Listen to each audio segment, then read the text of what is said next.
Sadishan was appointed as the Chief Minister of Kerala yesterday. അപ്പോൾ പലരുടെ മനസ്സിലും ഉണ്ടായൊരു ചോദ്യമായിരിക്കും, കെ സി വേണുഗോപാൽ അല്ലായിരുന്നു ചാൻസ് കൂടുതൽ, അല്ലെങ്കിൽ what would happen if K C Venugopal was appointed as our CM? അപ്പോൾ ഇന്നത്തെ വീഡിയോയിൽ ഞാൻ അതിനെ പറ്റിയാണ് സംസാരിക്കാൻ പോകുന്നത്. K C Venugopal is a Lok Sabha member from Alappuzha. പുള്ളിക്കാരൻ ഈ കഴിഞ്ഞ ലെജിസ്ലേറ്റീവ് അസംബ്ലി ഇലക്ഷനിൽ പാർട്ടിസിപ്പേറ്റ് ചെയ്തിരുന്നില്ല. So that makes it a non MLA. അപ്പോൾ പലരുടെ മനസ്സിൽ ഇപ്പോൾ ഒരു ചോദ്യം വന്നേക്കാം, MLA അല്ലാത്ത ഒരാൾക്ക് ഒരു സ്റ്റേറ്റിന്റെ CM ആവാൻ പറ്റുമോ എന്ന്? പറ്റും.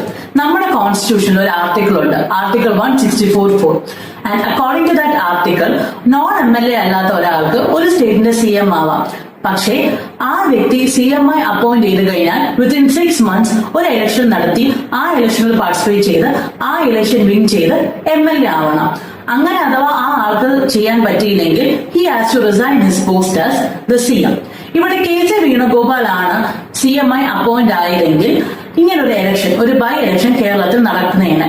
മാത്രമല്ല ഈ election K C Venugopal win ചെയ്തിരുന്നെങ്കിൽ he has to resign his post as the Lok Sabha member from Alappuzha.